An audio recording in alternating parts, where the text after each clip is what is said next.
Welcome back, my friends. I am Brian. And you are Chords and Notes Nation. Thank you so much for joining me once again. Please have a seat. I invited you over so that we could watch something here.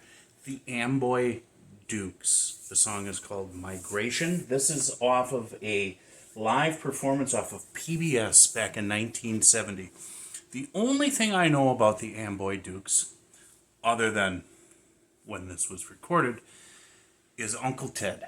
Ted Nugent was in this band, excuse me.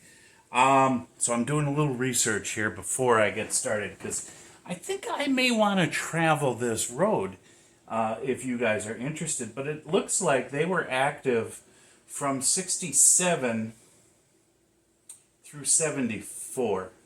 Looks like the timeline. There's been quite a few in and out of their lineup over the years. So this performance is 1970. That would mean that Ted Nugent is on the lead guitar and vocals. Dave Palmer is on drums. Andy Solomon, keyboards and vocals. And Greg Arama on bass.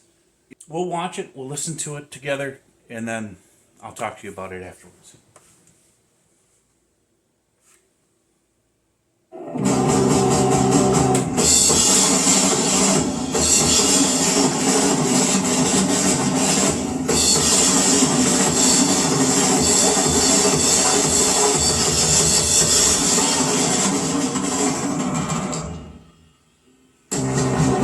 I mean, isn't that really, like, standard for drummers of that era?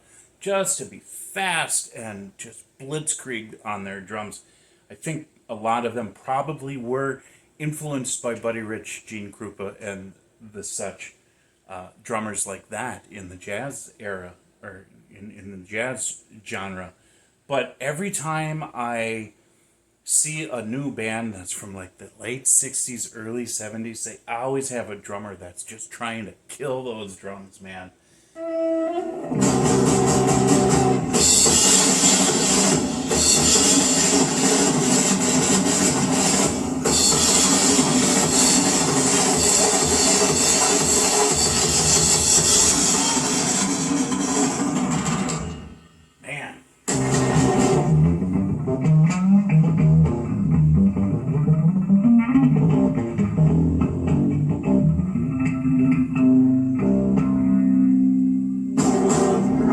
Kind of a fat tone, a little bit.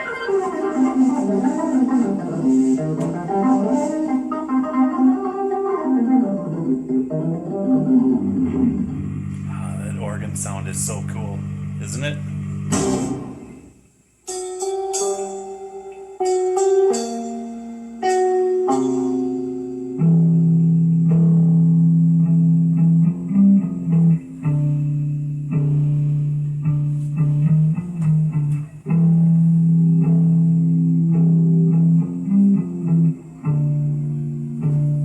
There he is.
So I haven't really learned over the years anything, I don't think, about the Amboy Dukes.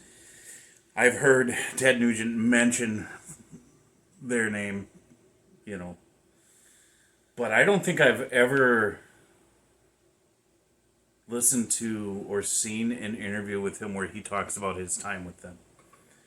To me, he looked uncomfortable. I mean, he's attributed to being the founder of the band. I don't know if that's true. But he looked to be uncomfortable. He really did. It was almost as if he was trying to, at that point, he was trying to find his real, true musical voice, which he did wind up finding. You know, we all know that what he went on to do. This is worth exploring, some of this early stuff. It intrigues me because this was very much in the realm of like psychedelic rock or even prog rock. We had all of those different movements within the song and then cycling back to the main theme. And of course, you had a lot of these musicians that were, you know, in this band especially, but I'm also talking about at this time frame in music where they were experimenting, they were trying to push to see where they could go, all the different sounds they could put together and just, you know, something new and different and rebellious, and it was an age of experimentation and exploration. So I don't fault him or them for going down that road, because that is what was happening at that time. I just felt like watching him play, yeah, he was, I mean, it was good. It wasn't great. It wasn't super impressive. There were a couple of moments there where it's like, especially when he was soloing, there were a couple of moments where I saw that glimmer in his eye where he just wanted to let go, you know, and in one of these kind of compositions where it seems so random and jumbled, it's actually quite planned, and you have to be very controlled as well. But I felt like he just wanted that version of himself that would come, you know, years later, where he's on the stage just raw rock and roll and just letting it hang. The guys can play. They know how to play.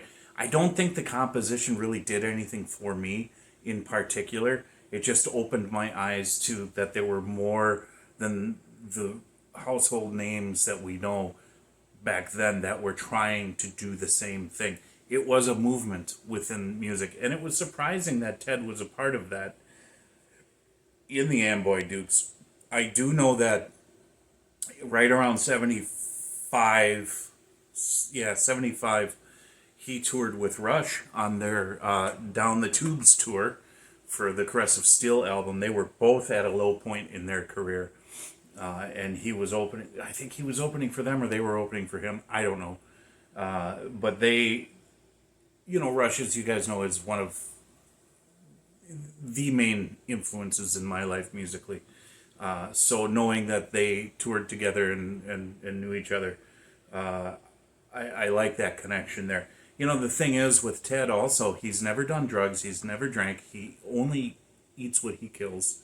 Okay, so he doesn't eat processed food, he doesn't go out to fast food, all of that stuff. So for him to be experimenting around in a genre of music that it was well known for psychedelics and drugs and that sort of thing, was kind of, it's a little surprising to me, but not, because I mean that was what was going around. But he was a, you know, a lion amongst lambs. That's kind of how he was here. He was wanting to cut loose, but you know he couldn't. He had to kind of go along with what they were doing. But how much? I mean, what did it say? From 67 to 74, I think it was, that they were active. You know, he had an input in the composition. He had an input in the direction of the band. So maybe that was something that had interested him at that time, was to try to be a part of that musical scene and do those types of compositions. But it just, you know, again, when he comes out with stuff like Fredbear and Cat Scratch Fever and Stranglehold and so on and so forth, you know, it's a whole different. And then he went on with, what other groups was he in? I forget now.